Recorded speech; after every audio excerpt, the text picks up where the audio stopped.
Vamos então para a Bíblia, Romanos capítulo 5, versículo 17. Romanos capítulo 5, versículo 17.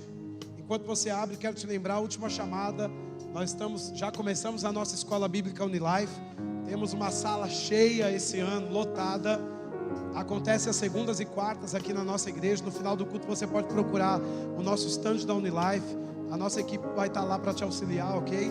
E você pode amanhã mesmo se tornar um novo aluno na nossa escola bíblica. Vai ser incrível ter você com a gente em sala de aula. Romanos, capítulo 5, versículo 17. Você está me ouvindo bem aí? A Bíblia diz: se pela ofensa de um e por meio de um só reinou a morte, muito mais os que recebem a abundância da graça e o dom da justiça reinarão em vida por meio de um só, a saber, Jesus Cristo.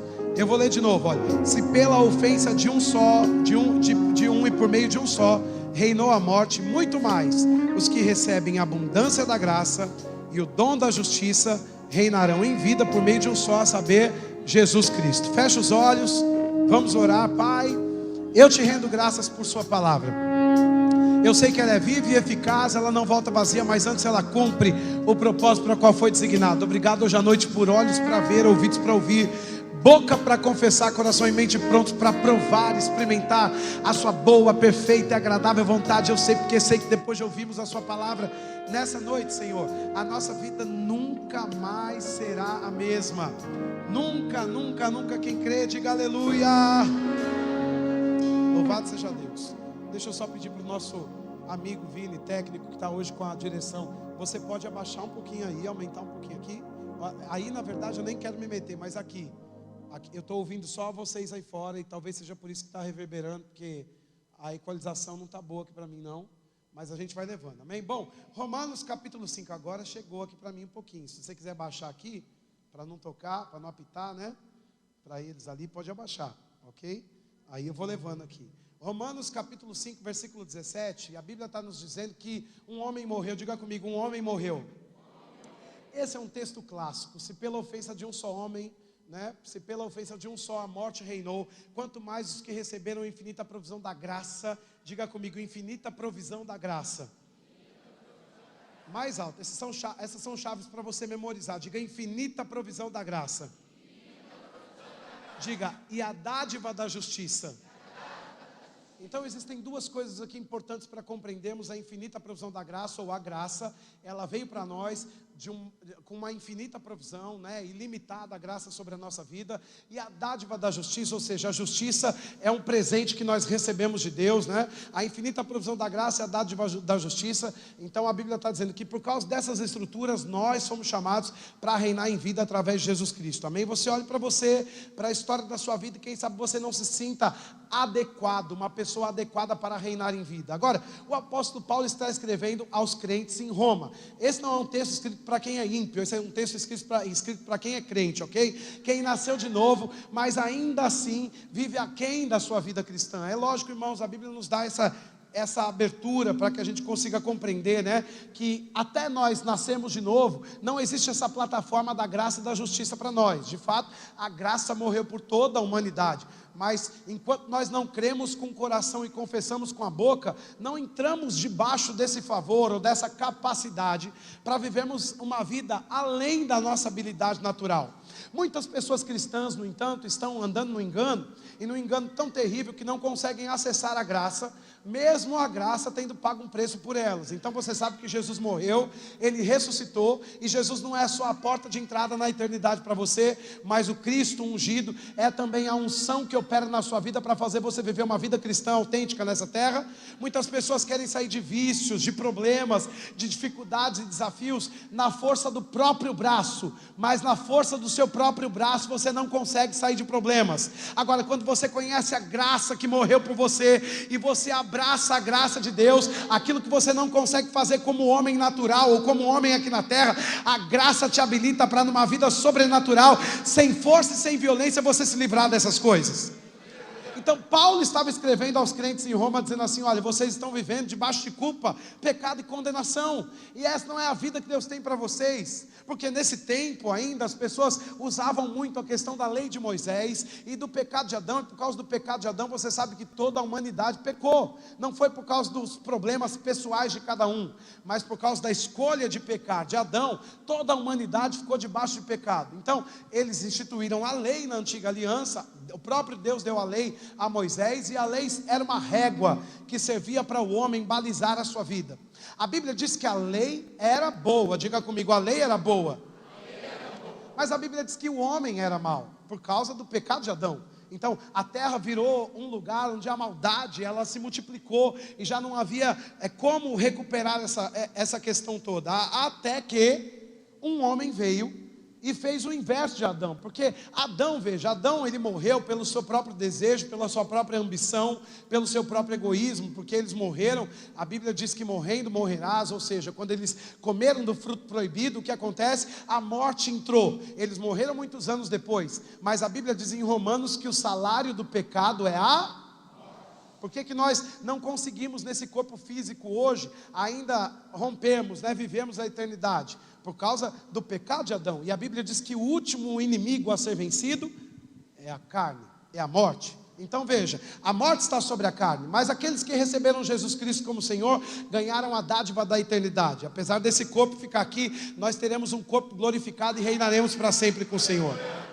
Amém? Agora, todo homem da antiga aliança, ele estava fadado ao fracasso. E agora temos uma nova aliança, porque Romanos não é mais antiga aliança. E não é Jesus pregando aqui, mas é Paulo com a instrução de Jesus, a inspiração do Espírito Santo, pregando a eles: olha, uma aliança passada já passou, e agora existe uma nova aliança, estabelecendo um novo caminho para você como igreja. E qual era esse novo caminho? Primeira coisa, compreender que não dá para equilibrar pecado e graça. A graça é desequilibrada, porque Adão morreu por sua própria ambição, desejo e pelo seu próprio egoísmo. Mas Jesus Cristo morreu por milhares e milhares de pessoas que já haviam morrido, que estavam vivas naquele momento e que iam nascer ainda, que nem tinham nascido ainda. Você entende? Então, o egoísmo, ele perdeu um lugar na balança pelo amor de Deus através de Jesus Cristo manifestado aqui na terra. Se você colocasse numa balança, como daquelas de mercado, a graça e o pecado, simplesmente a graça aqui, ela ia fazer assim. Não dá para equilibrar a graça e o pecado. A graça, ela tem um peso exagerado, ela é desequilibrada. Ele amou o mundo de tal maneira que deu seu Filho unigênito para que todo aquele que nele crê não pereça, mas tenha vida eterna. Outra questão importante para entendermos acerca desse texto do livro de Romanos é que Paulo apresenta, com base na graça, um novo modelo de vida. As pessoas não podiam agora viver aquém dessa plataforma de justiça, ou andar ainda conscientes mais do pecado do que da graça. Muitas pessoas até os dias de hoje vivem mais conscientes do pecado do que da graça. E isso é o efeito dos ensinos naturais, ou de olhar com os olhos naturais para a sua vida. Ei, você nasceu de novo, não é porque você prestava, mas é porque Jesus prestava. Amém? Você está aqui nessa noite não é porque você é a melhor pessoa dessa cidade, mas porque Jesus pagou um preço por você e por mim. É por isso que estamos aqui nessa noite. No entanto, o diabo, ele cria uma cultura na terra, de modo que os nossos pais e nossas mães, sem quererem provocar isso em nós, nos ensinam a viver na baliza do pecado, balizado pelo pecado. Então nós temos sempre essa sensação de que nós somos a pessoa inadequada, que estamos fazendo alguma coisa errada, que não prestamos para nada, que tudo que a gente faz dá errado, não dá certo. Essa é uma maldição sobre a terra, porque o diabo agora não pode acessar o espírito de quem nasceu de novo. O seu espírito, se você é crente, o diabo não pode acessar. Então o que ele acessa? A cultura, para que de alguma maneira, nos seus ouvidos, apesar de ser uma nova criatura, você possa ficar tendo que combater essas questões de que você não presta, de que você não é adequado, de que você não faz nada certo. Mas eu quero te dizer, a graça derramou um sangue por você, para fazer o inadequado ser adequado, para fazer aquele que não tinha valor ser escolhido por Deus, para fazer aquele que não valia nada ser ungido pelo Senhor. Quem está aqui, diga aleluia. Amém, irmãos? Então é importante que a gente saiba isso e compreenda no começo dessa ministração nessa noite essas duas réguas que Paulo estava inspirando a igreja de Romanos. Primeiro, você não pode tentar equiparar o pecado e a graça, porque a graça sempre vai ter um peso maior sobre você. E apesar das suas fraquezas, a graça é maior. Apesar dos seus erros, a graça é maior. Apesar dos seus problemas, a graça é maior. Apesar das situações contrárias, a graça é maior. Diga, a graça é maior. Isso é incrível, porque eu não sei como é que você chegou aqui nessa noite, mas a graça é maior do que você mesmo. Talvez na sua casa, na sua família, na sua parentela, nos seus negócios, existe uma voz dizendo que você não nasceu para dar certo, que você não funciona, que você não é aprovado por Deus, mas a graça está dizendo, você é quem Deus quis que viesse para essa noite, nessa igreja. Deus escolheu você para esse tempo, para esse plano, e você é ungido pelo Senhor. Graça superior ao seu erro. Isso não significa que nós estamos com um cartão verde para andar numa vida de pecado deliberado. Ao contrário, se você conhece a graça e tem uma experiência com Jesus Cristo, o pecado enfraquece, até perder força sobre você.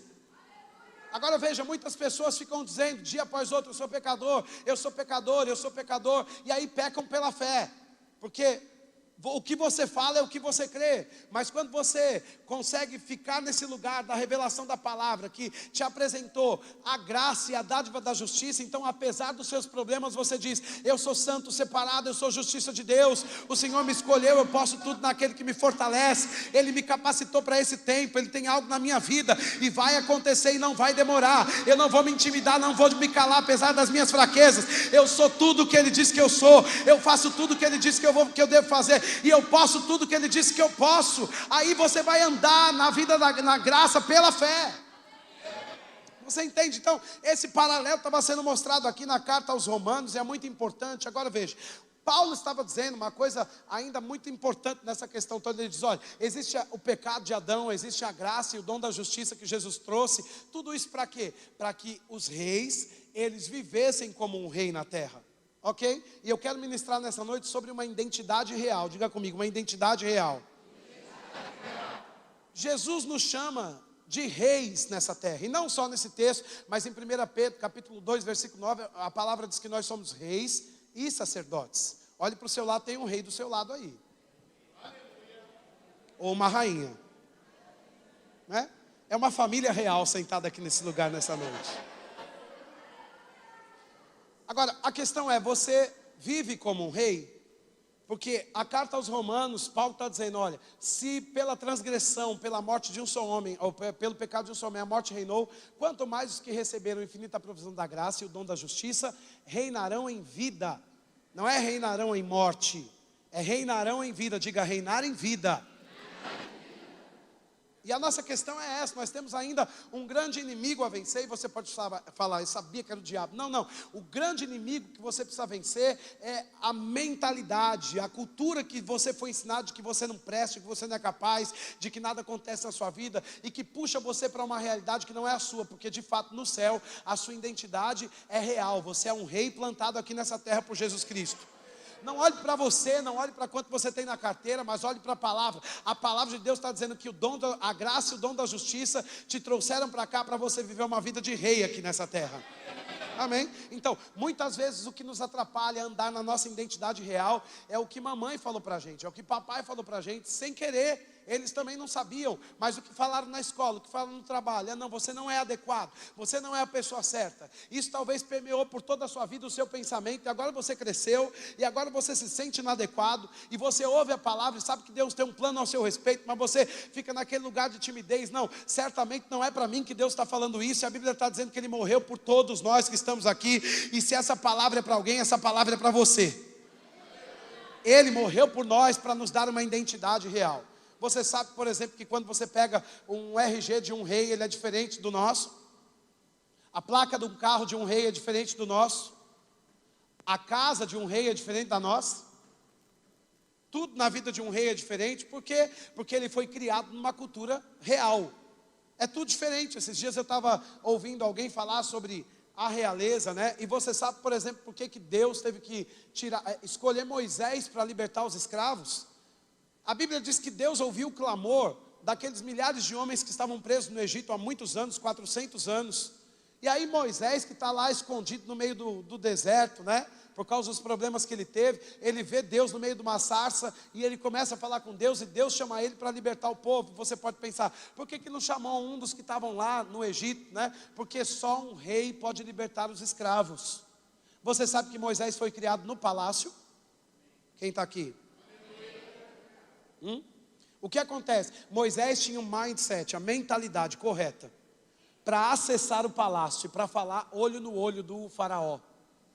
E muito crente, nesses dias, está vivendo uma vida de fracasso, porque quando os problemas se levantam, ele não vai com o peito estufado, com a cabeça erguida, olhar olho no olho do problema, ou da dificuldade de circunstância. Por quê? Porque ele aprendeu a ser inferior à circunstância, ao problema, por causa da sua situação atual. Agora veja, essa palavra reis, ela está ligada à nossa vida aqui na terra, não é para quando você for embora, para quando você morrer e agora vai entrar num lugar celestial. Não. A expectativa de Deus é que você entenda que você é um rei para reinar aqui na terra. Isso significa que você tem que ter um posicionamento de rei aqui nessa terra, né? E você pode pensar, mas eu não tenho dinheiro de rei, mas eu não tenho cara de rei, mas eu não tenho roupa de rei. Mas você tem sangue de rei, você tem DNA de rei, você tem a palavra de um rei sobre a sua vida, né? Então, veja, nós podemos olhar para Jesus, por exemplo, e compreender que não é porque a situação atual de Jesus não era favorável a ele, que ele abriu mão do seu reinado. Veja comigo alguns textos, eu quero que você veja comigo aqui. Lucas capítulo 1, versículo 32. Lucas capítulo 1, versículo 32. A Bíblia diz assim, Lucas capítulo 1, versículo 32. Este será grande e será chamado Filho do Altíssimo. Deus, o Senhor, lhe dará o trono de Davi. Diga o trono. Isso. A Bíblia diz, seu pai, ele reinará para sempre sobre a casa de Jacó. E a Bíblia continua dizendo algo importante, o seu reinado não terá fim. Então, Lucas estava aqui, esse livro estava narrando esse momento de Jesus aqui na terra, e esse anúncio sobre de quem ele era, o Filho de Deus agora aqui na terra. O que tinha de nota sobre a vida dele é que o rei nasceu, ok? Agora veja, qual era a situação atual? Os seus pais estavam fugindo. Por quê? Porque aquele governo, né, iníquo, ímpio daquela terra, naquela geografia, estava dando um decreto que todo menino que nascesse até 2 anos tinha que ser morto. Então você olha para Jesus e para a sua família, e talvez o nó que foi dado na cabeça daqueles que viviam na lei de Moisés, era não compreender exatamente isso. Como é que pode um rei nascer numa manjedoura? Como é que pode um rei fugir? Como é que pode um rei não estar agora no palácio? E eu quero te dizer nessa noite, que a sua situação atual não declina a palavra que foi liberada ao seu respeito. Não olhe para a sua carteira, nem para a sua casa, olhe para a palavra e compreenda, e faça todo mundo compreender que você é rei porque Deus disse isso a seu respeito. Você não é o que o dinheiro está dizendo, você é o que a Bíblia está dizendo. Amém, irmãos? Então, Lucas no capítulo 1 nos dá esse feedback, essa imagem de que apesar de ser rei, ele estava fugindo. Na sua situação atual, não tinha como se reconhecer um rei ali, mas a situação atual não invalida a palavra. Diga, a minha identidade é real. Outro texto que eu quero que você abra os olhos para ver é Lucas capítulo 19, versículo 14. Livro de Lucas, capítulo 19, versículo 14. A Bíblia diz assim, olha, mas os seus concidadãos o odiavam, digo, odiavam. E enviaram após ele uma embaixada dizendo, não queremos que este reine. Sabe qual é o grande problema do mundo caído, né? Debaixo dessa cultura do diabo? O mundo detesta que pessoas improváveis subam num trono, façam sucesso, tenham saúde, se destaquem no meio de muitos, reinam em vida. Então, os da lei, aqueles que viviam naquela época, eles odiavam Jesus. Sabe por quê? Porque Jesus se apresentava como rei. Veja a perspectiva de Jesus. Ele nasceu numa manjedoura, os seus pais fugiram. Ele era um filho improvável, de uma mulher que ficou grávida do Espírito Santo. Quase deu divórcio antes do casamento, você me entende, né? Porque o pai dele não queria aceitar essa situação, e eu super entendo o pai dele. Agora veja uma coisa, apesar de todos esses desastres e fraquezas naturais, momentâneas, ele continuava se apresentando como rei. Por quê? Porque ele conhecia a sua identidade celestial. Qual era a sua identidade celestial? A Bíblia diz que ele foi feito um rei aqui na terra. Ele sempre chegava num lugar se posicionando como um rei. Você não vê Jesus fugindo, dando corrida, carreira, correndo do assédio ou da ameaça de morte, porque um rei não corre. Você olha para um filme antigo, por exemplo, e você sabe que o rei ia na frente da batalha, o que não era frouxo, ele ia na frente da batalha, e você sabe que se a batalha tivesse assim muito difícil, o rei ele ficava até dar a vida pelo seu exército. Ele não ficava tentando fugir, se esconder para proteger a sua vida, mas ele lutava com os seus soldados para encorajar os seus soldados. E você vê que Jesus não fugiu em nenhum momento, ao contrário disso. Quando quiseram pegá-lo, ele diz: não, ninguém vai me pegar, porque um rei não é pego, a minha própria vida eu dou. Você sabe como é que os reis que tinham terras invadidas, eles preferiam morrer? Muitos reis das épocas antigas, isso é história que você pode estudar na escola, né? Quando um exército inimigo invadia uma terra, né? Que havia um rei lá, ele muitas vezes não tinha um exército igual para combater aquele inimigo, eles lutavam até quando podiam, e quando não podiam mais, o rei muitas vezes ele voltava para o seu trono, já que ele ia ser morto, ele gostaria de ser morto no seu próprio trono, porque o rei está condicionado a uma posição de governo. Veja, até na hora da morte, até com uma faca diante dele, ele diz: vai me matar? Então me mata aqui no meu lugar de autoridade. Ele não abre mão da sua autoridade por causa do fracasso, da intimidação, da ameaça, dos problemas, da vulnerabilidade, da fraqueza. Por quê? Porque um rei, ele foi condicionado a viver no seu trono e no seu palácio, né? Então os inimigos entravam e eles iam com aquela espada, e muitos reis eram mortos no seu trono. Quem está me entendendo, diga amém.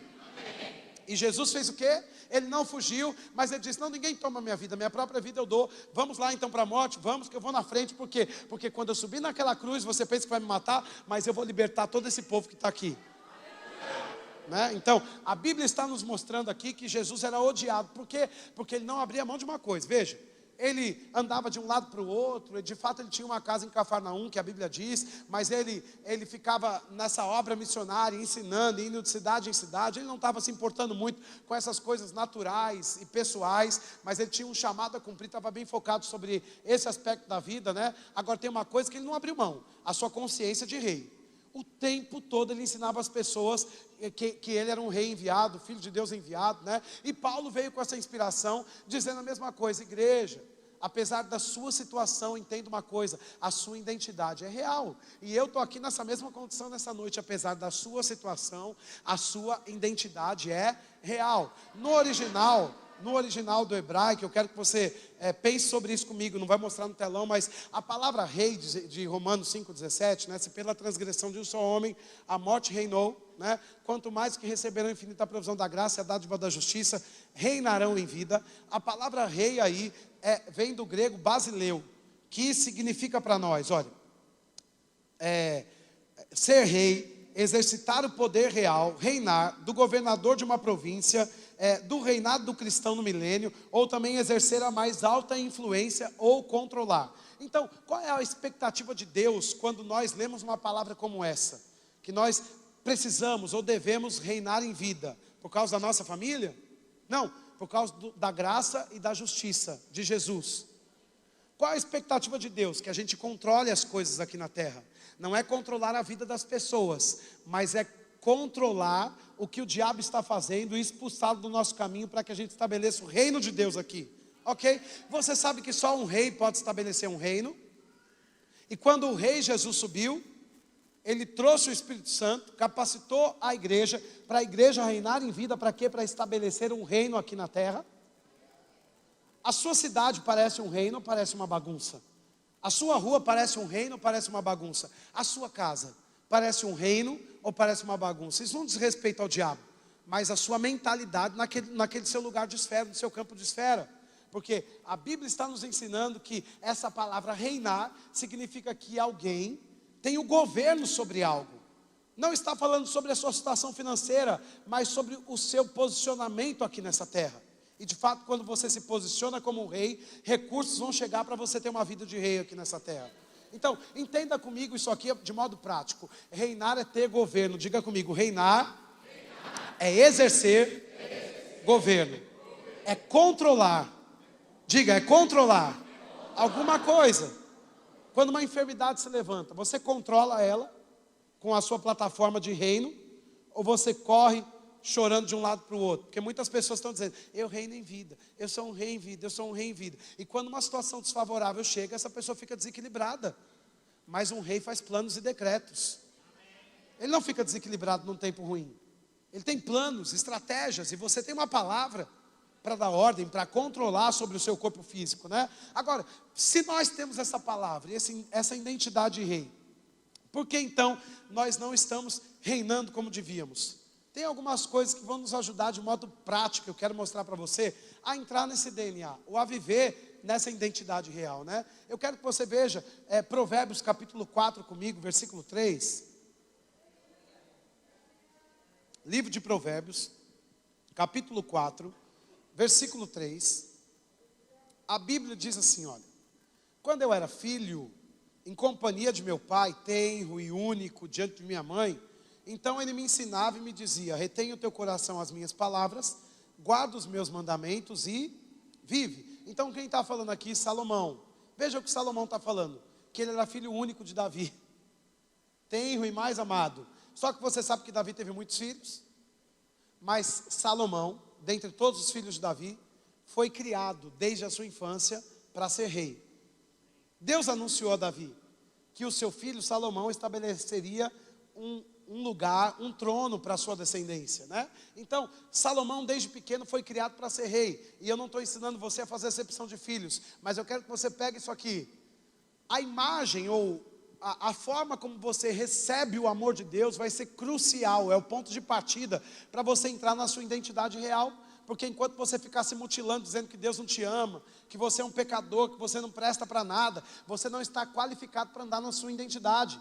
É uma qualificação, é o seu status, você precisa aplicar a palavra de Deus. Então, você sabe que, por exemplo, você pode ter um visto para entrar em uma nação, por exemplo, nos Estados Unidos, né? Você tem um visto americano e você tem a validade de 10 anos para ter esse visto. E quando vai vencer o visto, você precisa fazer o processo novamente. E aí você aplica para a renovação do visto, e você leva a sua documentação lá, e eles vão de fato aplicar de novo para que você tenha fronteiras abertas e seja legal naquele país. O que nós precisamos? De manter o nosso visto, né? A nossa qualificação, a nossa aprovação de pé. E isso não é uma coisa que vai acontecer para você, por exemplo, quanto ao visto dos Estados Unidos. Você pode deixar passar o prazo, e aí você tentar entrar no país, não vai conseguir entrar. Por quê? Porque você tem que atualizar o seu status para não ficar ilegal. Então tem muitos crentes que não atualizam o seu status. O que é atualizar? É trazer para a sua mente todos os dias e anunciar com a sua boca, segundo a sua fé, que você é um filho amado de Deus, que você é protegido por Deus, que você é escolhido de Deus, que você é sacerdócio real, povo santo de propriedade exclusiva de Deus. Muitas pessoas, quando ouvem uma mensagem de reinar em vida, a primeira coisa que elas pensam é sobre o dinheiro que elas precisam ter, mas não é isso. Na ótica de Deus, para que você entre na sua identidade real, a primeira coisa que você tem que entender é que você é amado de Deus. A Bíblia diz que Deus amou o mundo de tal maneira que deu seu Filho unigênito para que todo aquele que nele crê não pereça, mas tenha a vida eterna. Diga, eu sou amado de Deus. Muitas pessoas estão andando num complexo de inferioridade, não prestam para nada, não fazem nada certo, ninguém as ama, ninguém as quer. Isso é o que puxa as pessoas para trás, no tocante a essa identidade real. Mas se você quiser desfrutar da identidade real que você carrega, o primeiro ponto é: posicione-se no quê? No amor de Deus. Ele te amou e você recebeu esse amor de graça. É como Salomão, veja, o filho não tem como manipular o amor do pai, mas Davi o amou, de modo que ele ficou convencido que ele era um filho muito amado. E Deus quer que você fique convencido com isso, que você saiba que você é um filho muito amado, que você é protegido, que você é paparicado como um filho único. Você está aqui, irmãos? Você sabe, eu sou filho único e meus pais me trataram. Você sabe como um filho único é tratado, né? Se você não sabe, pergunte ao pastor Luciano. Que eu não sou o único filho único daqui, vou dividir essa bucha com ele, não é? Você sabe que o filho único, ele tem aquela questão, tudo é meu. Você sabe, e de fato nós temos que equilibrar isso, uma vez que nascemos de novo, porque tudo que Deus nos deu é para toda a generosidade. Mas quanto à terra, na sua perspectiva de governo, você tem que sair por aí e dizer, tudo é meu. Hã? Lá na minha casa eu digo, minha esposa é minha, meus filhos é meu, esse imóvel é meu, essa sala é minha, essa casa é minha. Eu chego aqui na igreja e digo, esse pastor auxiliar é meu, foi Deus que me deu. Essa igreja é minha, foi Deus que me deu. Esses funcionários são meus, foi Deus que me deu. Isso não é egoísmo e nem egocentrismo. Isso é uma clareza acerca da posse que Deus colocou na minha mão. Porque eu sou amado, eu sou protegido de Deus. E Ele simplesmente me amou, não é porque eu sou bom, porque eu sou muito habilidoso, porque eu sou isso ou aquilo, mas é porque Ele é tão bom que Ele pegou alguém improvável e colocou tudo isso na mão desse improvável. E agora o que me cabe? Falar, Pai, obrigado, porque tudo isso você deu e colocou na minha mão. Eu estava aqui dizendo para vocês no começo dessa palavra que eu estava sentado ali dizendo, Senhor, que coisa mais linda, esse povo maravilhoso, prestando esse serviço ao Senhor de adoração. Nós estávamos começando a igreja há 10 anos atrás e tínhamos 2 ou 3 pessoas que chegavam atrasadas na hora do culto para cantar, ou para tocar, e era tão difícil, às vezes com playback, e a gente se movia de um lado para o outro, crendo na unção, e as coisas aconteciam. Mas sabe de uma coisa? Agora nós temos aqui na igreja essa equipe de música maravilhosa, nós temos músicos profissionais, instrumentos muito bons, nós temos muita coisa boa aqui. Quem vai que deu isso para nós? Foi Deus, diga, foi Deus. Por quê, irmãos? Porque Ele muito nos amou. Agora você vai dizer assim, ai, eu não tenho nada, eu não posso nada, eu sou muito humilde. Não, humildade é reconhecer o amor de Deus por você e se apropriar do que Deus deu para você. Não é humildade dizer que você não pode nada, que você não consegue nada, isso é arrogância, porque a Bíblia está dizendo que você pode. Esse povo da fé pensa que são quem? Nós não pensamos, nós somos filhos amados. Diga, eu sou filho amado. Então como é que Davi preparou Salomão para reinar? Porque você sabe que não teve um rei como ele. A rainha de Sabá, ela saiu milhares de quilômetros de distância de onde Salomão reinava, para ver a sabedoria de Salomão. Veja que a sabedoria pode ser vista. E qual foi a primeira base para Salomão ter esse sucesso todo? Amor. Porque a revelação do amor te deixa seguro. Se você não conhece ou não desfruta do amor de Deus, você não se sente aprovado para possuir o que Ele já te deu, para governar, para ter uma esfera de influência aqui nessa terra. Você não vai passar por uma casa, por um apartamento, e vai dizer assim, quem me dera. Você vai dizer assim, quem dera essa casa, me ter aí dentro. Porque Deus não amou a casa, mas amou você. Quem tem o privilégio aqui? Mas você passa no shopping e diz, quem me dera entrar nessa loja. Mas Deus não amou a loja, amou você. Isso é o quê? É a ideia do diabo, a cultura do diabo. Porque já que ele não pode acessar o seu espírito, ele lança uma cultura de mentiras, inferiorizando as pessoas, mesmo aquelas que têm dinheiro. Muitas delas estão depressivas, cansadas, abatidas. Por quê? Porque elas não conseguem abraçar o amor de Deus. Até aqueles que têm muito dinheiro, às vezes não tem um amigo nessa terra. Sabe por quê? Porque eles acham que todos que vão se aproximar estão atrás do dinheiro deles. Miserável vida. Isso é o que? Insegurança. Porque você não é o dinheiro que você carrega, você é o que a Bíblia diz que você é. E quando você compreende que o amor te amou, a Bíblia diz que Deus amou você. Diga, Deus me amou. Né? Não foi você quem escolheu Deus, mas Deus escolheu você. O que acontece? Você quebra essas correntes com a mentira de que você é inadequado e inapropriado. Né? Muitos anos da minha vida, eu chegava para pastorear a igreja e eu fui levantado com a minha esposa e a gente jovem na igreja e resolvendo grandes assuntos e chegando de um lado para o outro. De repente as pessoas chegavam na igreja e falavam assim, quem é o pastor? E eu estava diante deles. E o diabo queria me fazer me sentir inferiorizado, porque parecia que eu tinha que ter roupa de pastor, cara de pastor. E até os dias de hoje, eu estava agora mesmo aí num lugar ministrando, fora do país. E quando eu cheguei, a pessoa disse assim, meu Deus, você não tem cara de pastor. E eu disse, me diga, qual é a cara do pastor? Me diga, né? Na verdade, eu estava sentado num avião e eu pensei que eu não... Bom, eu estava bem pronto para relaxar com um livro ali na mão. E eu orando em língua, Senhor, me deixa em paz. Senhor, me deixa em paz. Senhor, me deixa em paz. E aí senta um ser humano do meu lado e começa a puxar assunto comigo. Eu disse, acabou, eu vou ter que trabalhar. E aí ele começa a contar algumas fragilidades. E eu já estou entendendo que eu tenho que ministrar a palavra. E estou ali resistindo para ver se o diabo foge. Mas e eu tive que abrir mão dos meus planos naquele voo para alcançar aquela pessoa. E aí eu disse para a pessoa, não, eu sou pastor. A pessoa esbugalou o olho. Só não caiu para trás porque estava sentado e disse: meu Deus, você não tem cara de pastor. Eu disse: me diga a cara de um pastor, por gentileza.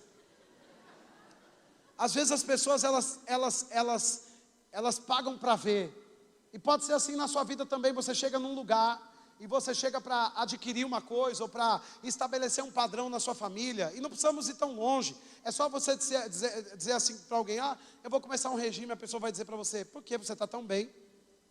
E aí você se sente assim, porque você não vai falar porque eu quero, porque parece que é mal educado. Mas note que se você falar assim: cortei o doce, alguém vai falar assim para você: para que isso? Agora se você falar: estou comendo muito doce, a pessoa vai dizer: não faça isso. É assim ou não é? Sempre tem um contraponto para você ficar inseguro. Mas quando você conhece o amor de Deus, você vai com violência. E eu pensei: cara de pastor, rapaz, então você vai ver o que eu vou fazer com você agora. Pensei. E comecei a ministrar a palavra. E aquela pessoa estava desviada do Senhor e foi procurar uma igreja. Estava indo para o mesmo destino que eu. E eu disse: olha, eu estou indo para uma igreja hoje, mas volte para a sua. Vá lá para aquela que você era e que desviou. E eu creio, irmãos, que a semente não foi lançada de todo modo na terra, de qualquer jeito, foi perdida não. Porque a palavra não volta vazia. Não é verdade? Agora veja que sempre que você tem que governar sobre algo, o diabo se levanta para enfraquecer a sua mentalidade de reino, de rei e sacerdote. E o que você precisa fazer? Compreender que você foi amado. Diga: eu fui amado. E eu pensei: mesmo com essa cara de não, pastor, eu sou amado. Olha que coisa maravilhosa. Se pastor tivesse cara, a regra foi quebrada porque ele muito me amou. Quem está aqui? Porque pastor tinha que usar a roupa tal, pastor não podia ter bateria na igreja, não podia isso, uma igreja preta, Deus me livre. Mas a regra foi quebrada, sabe por quê? Porque ele muito te amou. Isso não era um padrão do céu, nunca foi, era padrão dos homens. Agora veja, tem padrões que são chacoalhados quando alguém que conhece o amor de Deus chega. E a rainha de Sabá disse assim: que homem é esse? Que faz o que faz? Ela veio e despejou milhares e milhares de prata e de ouro para aquele homem rico. E você já ouviu falar que riqueza chama riqueza? E sabe qual é a porta da riqueza? O amor. Porque quando você é bem consciente de que você é amado por Deus, você não anda inseguro quanto às contas de amanhã. Você não está roendo as unhas para pagar o cartão da semana que vem. Você está descansando. E se foi um problema que você mesmo causou, você vai pedir perdão e vai descansar do mesmo jeito.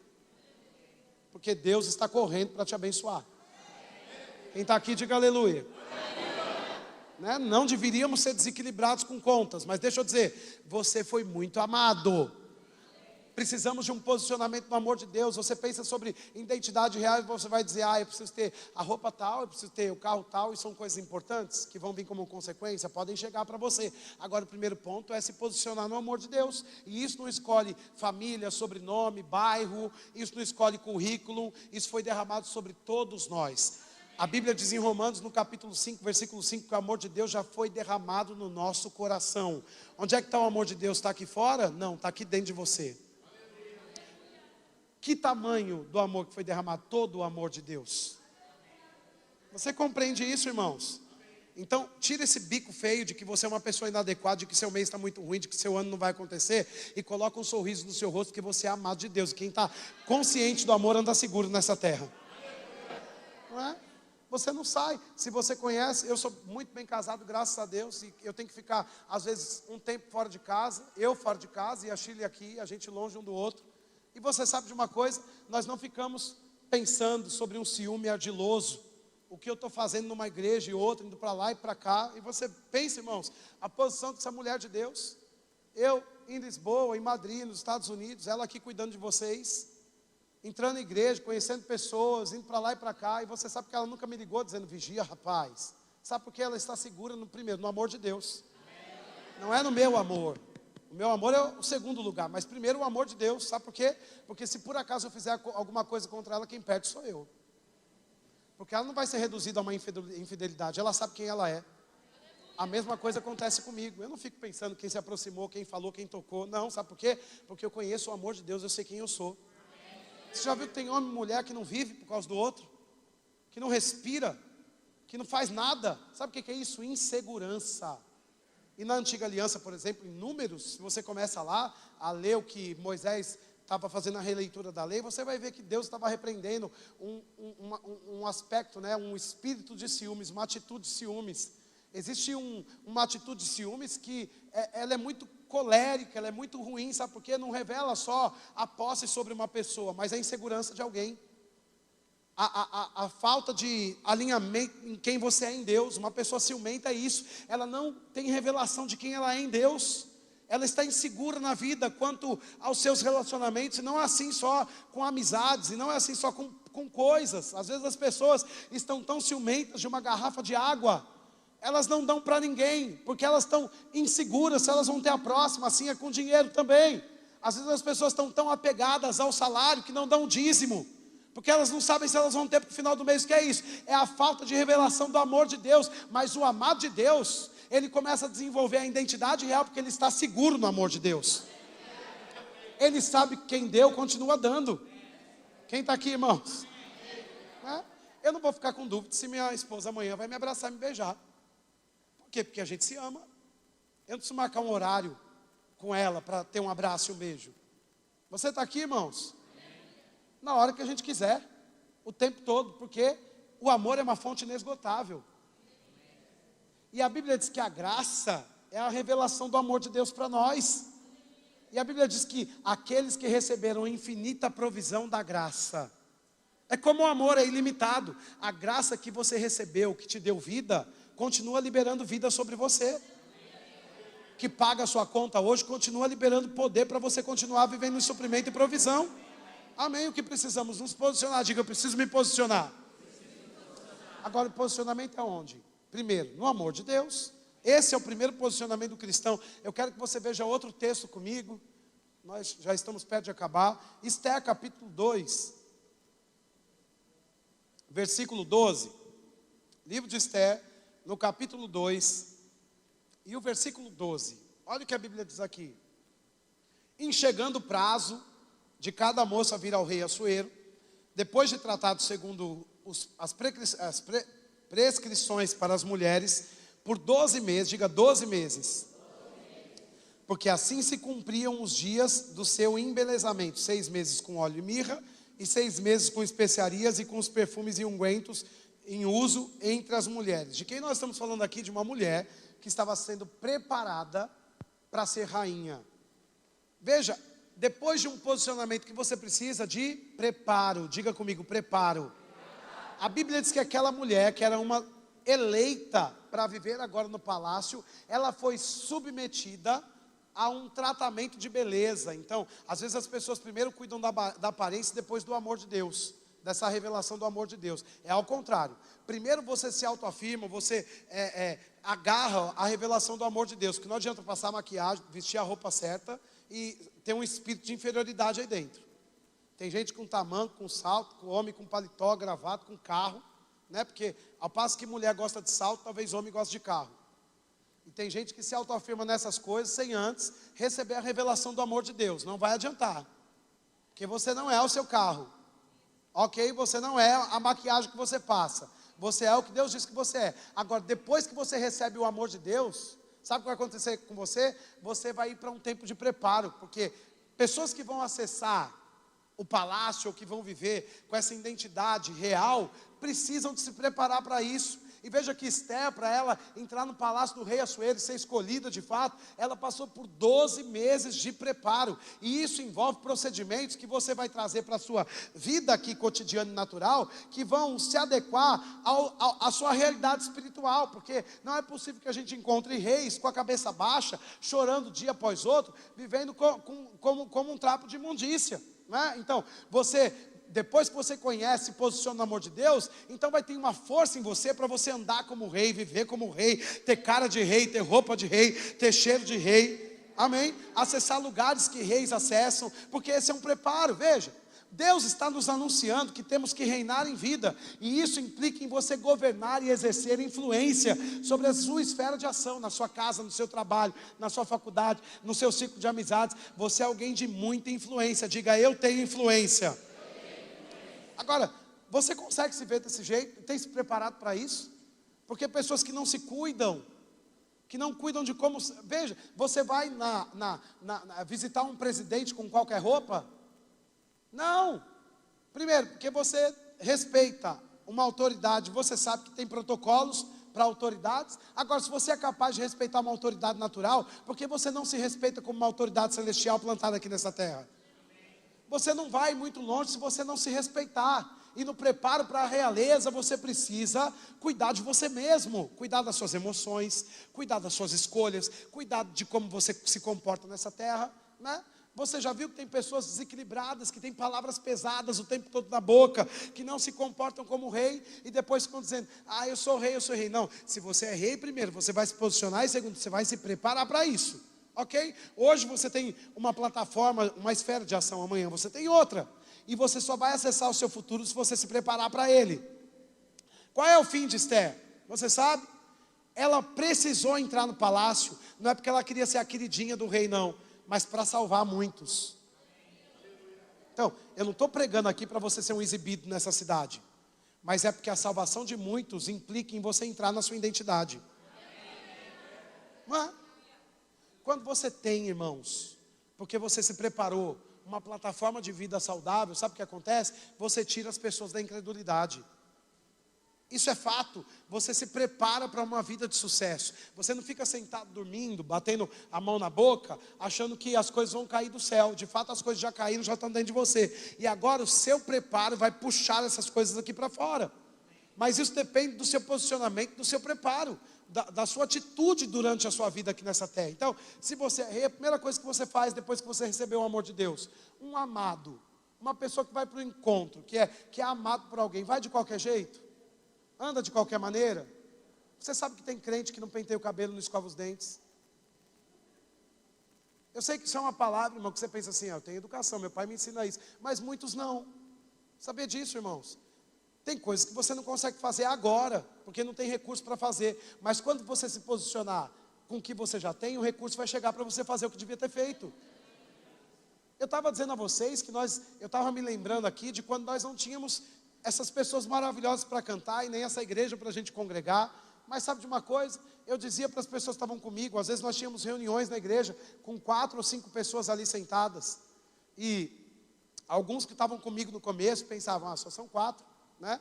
Eu nem vou usar o púlpito. E eu dizia, vai pregar, suba no púlpito. Mesmo que você desça depois. Você precisa subir lá para pregar. Não, mas só tem 4. Não, tem milhares. Porque eu tinha recebido a revelação do amor de Deus.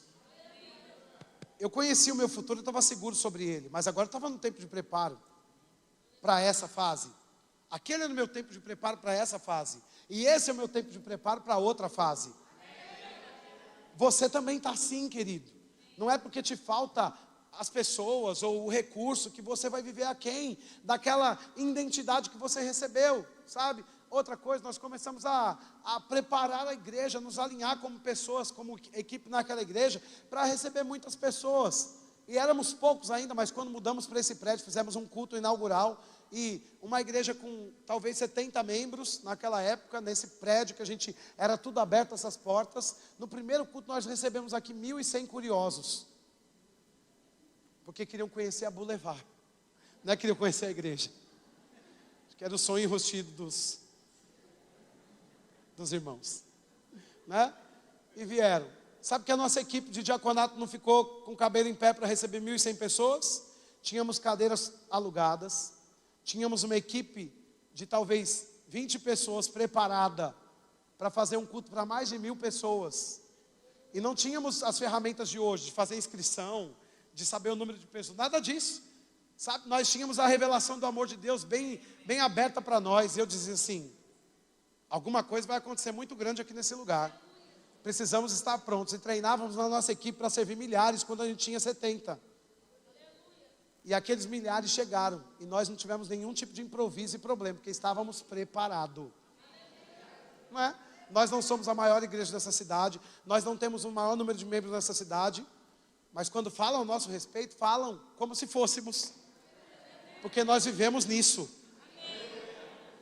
Nós andamos nos preparando para isso há muitos anos. Então, nós não ficamos com a roupa do fracasso, esperando o futuro chegar para ver se muda a nossa fase. Nós estamos vestidos de sucesso. Com recurso ou sem, nós estufamos o nosso peito, cuidamos do nosso embelezamento. Você está aqui? Eu não estou falando de um estereótipo natural, não. Estou dizendo de um comportamento, de uma atitude que temos em relação à nossa vida aqui fora. E estamos toda hora prontos para viver o que Deus quer que a gente viva. E o nosso preparo salva outras pessoas. Porque eu não estou aqui nessa igreja pregando para você porque eu escolhi essa igreja. Deus me escolheu para estar aqui para salvar você.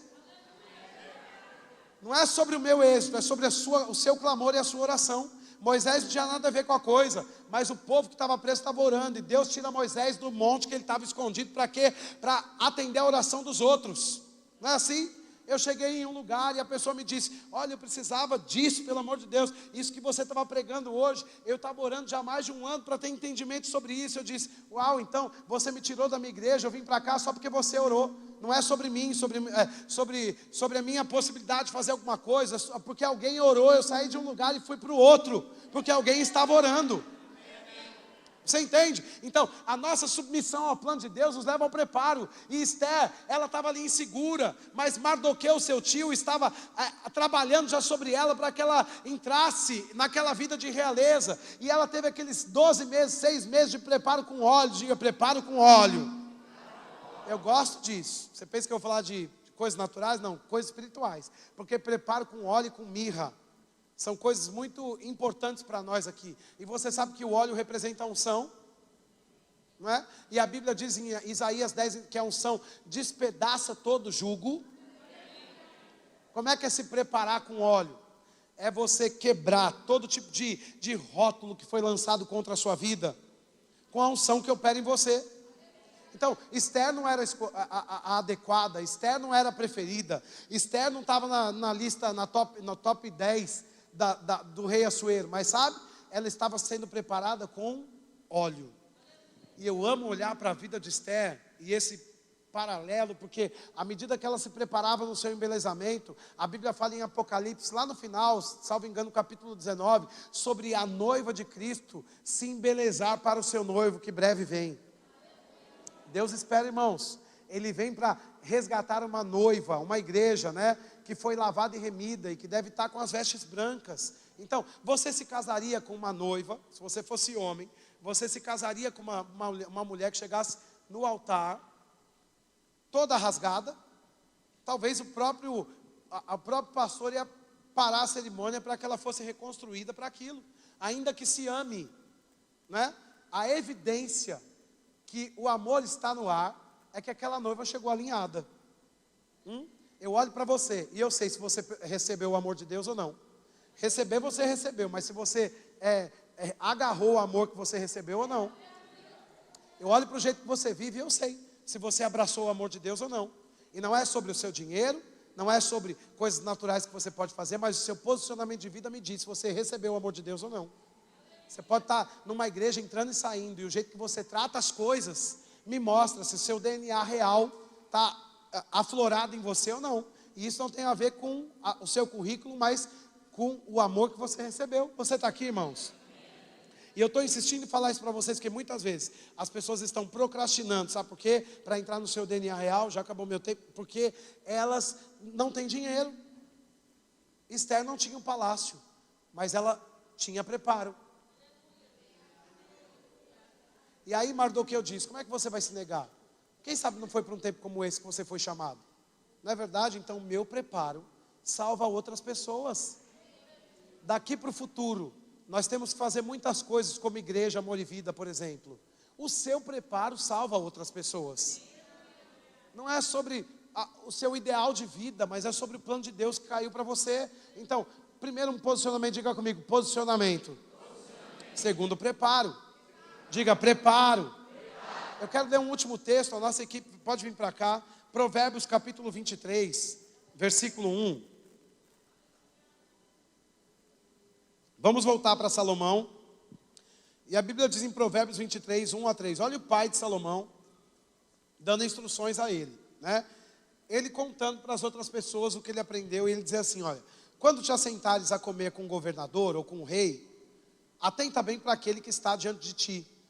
Mete uma faca na tua garganta se és homem glutão, não cobices os seus delicados manjares, porque são comidas enganadoras. Veja aqui o que a Bíblia está nos dizendo sobre um comportamento. Então, reis, eles têm posicionamento, preparo e comportamento. Salomão reinou e foi um sucesso, sabe por quê? Porque ele guardou as instruções do seu pai para a sua vida de reinado. E uma das instruções era, quando você se assentar com o rei, e eu quero que você pense sobre isso, ele foi criado aprendendo o seguinte, que ia chegar um dia que ele ia se assentar com o rei. O pai dele não dizia assim, se por acaso um dia você se encontrar com o rei. Não, não era isso que o pai dizia. O pai dizia assim, ó, quando você sentar com o rei, veja, o que estava na cabeça e no coração de Salomão, que ele ia se sentar com reis. Não é assim, se por acaso um dia, se alguém um dia lembrar de você e te colocar na mesa de rei. Não, não, era assim, olha, você se sentará com reis. E quando você se sentar com reis, mete uma faca na tua garganta. Então, na formação familiar dele, ele foi preparado para reinar. Infelizmente, muitas vezes os nossos pais não tiveram essa revelação para nos ensinar acerca disso. Eu, por exemplo, na minha casa, né, minha mãe era bem intencional nesse aspecto, e eu gostava de um brigadeiro e uma coxinha, e gosto até hoje. E aí o que acontece? Às vezes ia para a festa, e aí ela dizia assim, não coma o primeiro brigadeiro, nem coma o último.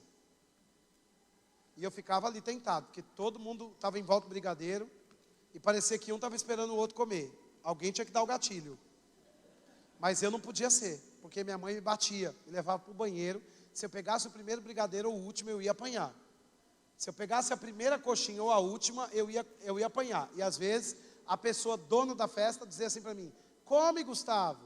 E eu pensava, não, obrigado. Por quê? Porque depois a cinta ia descer em mim. Você pode pensar assim, que besteira. Deus estava usando a minha mãe, quando ela nem sabia que eu tinha um chamado. Porque chamado vem do ventre.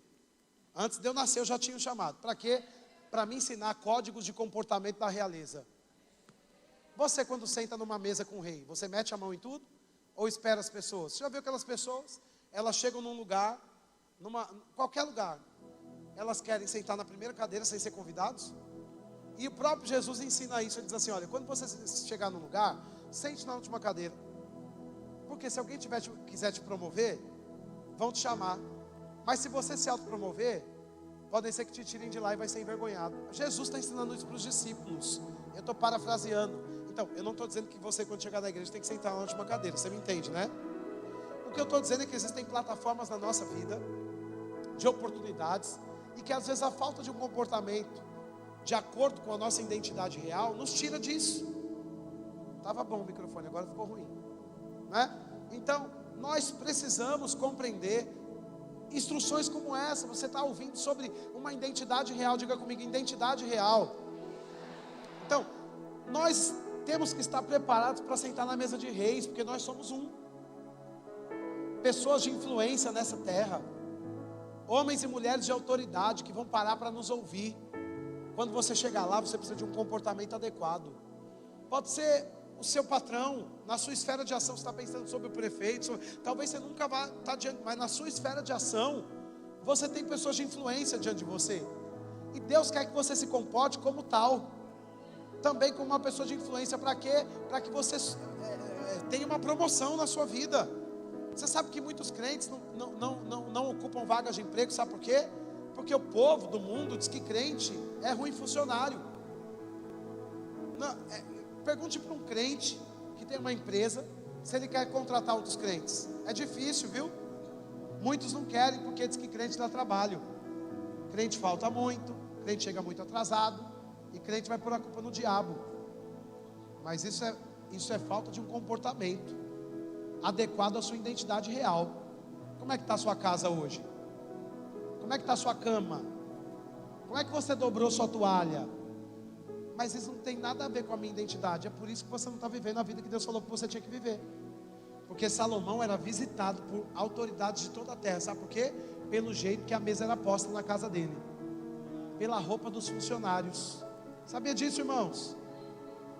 Quem é rei tem comportamento de rei. Já viu aquelas pessoas que estão, às vezes, no meio de uma reunião e falam tão alto que ninguém consegue conversar? Tem lugar que você vai rir, vai falar alto. Tem outros lugares que você vai falar baixo, vai rir baixo. Não é? Eu sei que talvez sejam coisas que nossos pais tinham que ensinar para a gente, mas muitos de nós estamos buscando essa plataforma de autoridade, pondo culpa no diabo e dizendo que as coisas não acontecem porque o diabo é sujo. E é verdade, o diabo é sujo, mas muitas vezes a nossa cultura nos limita de usufruirmos dessa identidade real. Você, quando chegou aqui, você foi gentil? Você olhou para quem está do seu lado? Você tem um comportamento de alguém que tem uma influência? Porque tem pessoas que entram e saem de cabeça baixa, que não gostam de conversar com os outros. Isso é insegurança, viu? Quando você encontrar alguém assim, não fuja dessa pessoa. Ame essa pessoa, porque essa pessoa é insegura. Ela não agarrou o amor de Deus, ela não se sente aprovada. Não, eu sou bem resolvido, não preciso de ninguém. Mentira, você é mal resolvido. Porque se você fosse bem resolvido, você se importaria com os outros.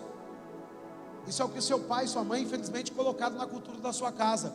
Mas a palavra está aqui para quebrar esse engano, e para levantar uma igreja com pessoas com identidade real, que olham para o lado, que se importam com os outros, que criam caminhos para que os outros sejam bem-sucedidos, que não perdem a chance de incentivar as outras pessoas a fazer a coisa certa, não é? Então, nós precisamos disso, gente. Às vezes eu chego na igreja, né, e alguém me diz assim: a gente está com ar-condicionado aqui, mas um calor como esse, nem o ar-condicionado aguenta, né? Como é que você aguenta pregar de blazer? Se eu tivesse uma direção para vir de camisa, hoje eu vinha. Não tem problema só a camisa, não é pelo blazer, não é nada disso aqui. Mas sabe de uma coisa? Eu tenho essa graça, porque eu tenho uma palavra. Você está vendo quanto suor estou derramando aqui? E eu andando de um lado para o outro, nenhum. Um comportamento, um posicionamento, uma mentalidade não pode ser invalidado por uma situação atual. Se você é vencido pela sua roupa, você não é páreo para o diabo. Às vezes uma pessoa diz: eu não vou para a igreja, que eu não tenho nada para vestir. Está lá, cheio de roupa lá, e não pega o seu melhor, e não oferece aquilo para Deus, nunca vai passar de fase. Por quê? Porque não se comporta como devia se comportar. Ou outras pessoas que estão paradas na vida porque não não me sinto bem, ninguém fala comigo. Mas é você que não fala com os outros. Por que você se inferioriza assim? Porque não se posiciona? Porque rei, irmão, ele chega e ele, não é assim não? Porque um rei, ele tem essa nota, todo mundo aqui me conhece, né? Eu estava na farmácia esses dias atrás, e eu estava lá na fila, comprando alguma coisa para alguém, e aí tinha uma pessoa assim atrás. Eu olhei e pensei: eu não conheço não. Eu olhei de novo a pessoa. Na terceira vez eu fiz, Aí quem estava aqui na frente falou: ô fulano. Pensa que eu fiquei envergonhado? Eu disse: seu amigo. Pensei que era comigo. Por quê? Porque eu sou famoso. Quem está aqui? Não é? Porque se eu estou lá, e se é para mim, vamos dizer assim: fulano é exibido, metido. Na igreja fala com todo mundo, da rua não olha na cara de ninguém. Não, irmão, se eu ver, eu já chego no lugar olhando. Porque se eu ver alguém olhando para mim, eu vou sorrir. Eu vou dizer: oi, tudo bom? Oi, eu vou falar: paz do Senhor, irmão. Eu nem sei se é para mim que está sorrindo, mas eu sou famoso. Não é? Eu estava no elevador outro dia, e uma pessoa disse assim: eu vejo você no YouTube. Eu disse: sou eu mesmo. Eu gostei daquele culto. Que bom. Você gostou? Gostou do quê? Gostei daquela mensagem. Tá maravilha. Volta, vai lá na igreja, né? Então, você pode ficar. Já viu gente que quer ter influência, que parece um bicho do mato? Não, irmãos. Se você compreende a sua identidade, você fala com as pessoas. E eu estou brincando com você, parafraseando aqui, mas você viu Jesus fugindo das pessoas? De fato, tinha hora que ele sumia para orar. E nós precisamos disso. Ele subia de madrugada para orar. Agora veja, ele não se negava, porque ele carregava uma identidade que as pessoas precisavam tocar, a identidade real. Mendigos se escondem, vivem na sarjeta, né? Reis são amostrados. Reis: oi, tudo bom, fulano? Cheguei. Não é verdade? Porque ele sabe que ele chegou, ele vai desatar alguma coisa na vida de alguém, ele vai colaborar com alguma coisa acontecendo na vida de alguém. Você é rei, sacerdote. Fique de pé. Vamos cantar aquela canção, Walter, que eu pedi para você. Eu quero orar por você nessa noite.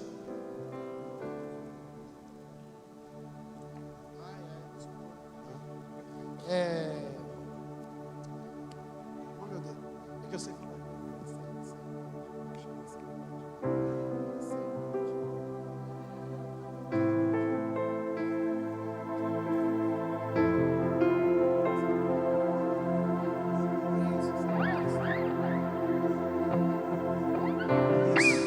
Onde estão os reis aqui nessa noite? Não, você não depende do dinheiro que você tem, ok? Diga, não é sobre o dinheiro.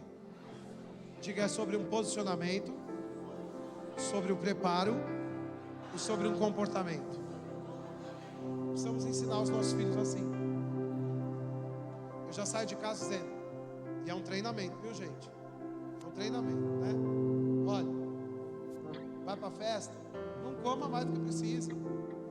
Ah, mas eu estou com fome, em casa come mais. Um copo de refrigerante tá bom, não precisa de 3, 4 não. Na minha frente não faz. Se fizer escondido e eu ver, você sabe que vai tomar bronca. Não é porque não pode, é porque não precisa. A comida não vai acabar, o refrigerante não vai acabar, compra mais se acabar. Às vezes as pessoas dizem que são reis e vivem como mendigos. Não é verdade? Você sabe que aquele povo que saiu do Egito, eles saíram para a terra prometida, e há quem diga que o problema não é tirar os escravos do Egito, mas é tirar o Egito dos escravos. E quando eles saíram para a terra prometida, eles saíram com todo o ouro e com toda a prata do Egito, com todos os bens. E eles diziam, eu queria voltar para comer aquelas cebolas do Egito. Por quê? Porque apesar de ter na mão a provisão que precisavam, eles não sabiam se comportar diante de uma nova fase. Não se prepararam para aquilo. Mas Moisés, porém, no entanto, todavia, que foi criado no palácio, tinha outro comportamento. Você é a casa de Deus. Diga, eu sou a casa. Eu posso dizer que você é o palácio do Deus Altíssimo, que você é uma morada real, e que o seu DNA é de realeza. Arrume seu ombro, né? Senta direito, estufa o seu peito para começar a sua segunda-feira amanhã. Não se intimida não. Você foi chamado para exercer influência sobre esse mês de março. O controle está com você. Vai se encontrar com o poderoso dessa terra. Saiba que o poderoso de todos habita em você. Não se intimida não. Ah, mas o Golias está ali, mas o maior está contigo. Não rebaixa os seus olhos não. Não é altivez não, é com carinho, com educação. Não é por causa dos outros, é sabendo quem você é, ó. Aqui, ó. Ah, mas eu tenho muitas contas para pagar e problemas financeiros terríveis para resolver. Isso não muda a sua identidade. Comece se posicionando no amor de Deus. Se prepare para mudar de vida e tenha um comportamento adequado. Olha, eu te devo, mas eu vou pagar tudo agora. Em breve, essa semana ou esse mês, eu vou começar. Isso começa com um comportamento. Você sabe como anda um homem endividado? Cabisbaixo, depressivo, triste, apreensivo, pesado, né? Talvez nem venha mais no culto, porque tem tanta dívida que acha que Deus não está mais cuidando dele. Sabe como é que você vai viver se você está com dívidas? Sabe como é que você começa a acertar elas? Levantando seu ombro, olhando aqui, ó, dizendo, conta, dinheiro não sou o que você diz não que eu sou quem Deus diz que eu sou. Deus me colocou acima das contas. Se foi erro seu, você vai se arrepender e vai pedir ajuda ao Espírito Santo, mas não vai se dobrar a essas coisas naturais. Você vai se levantar, pai, eu errei, mas agora eu vou acertar. Eu sou rei, sacerdote, e eu vou exercer influência sobre essas questões todas, e o diabo não vai me parar mais não, e a crise não vai me parar, e os rótulos que lançaram contra mim não vão mais me parar. Diga, não vou ser parado.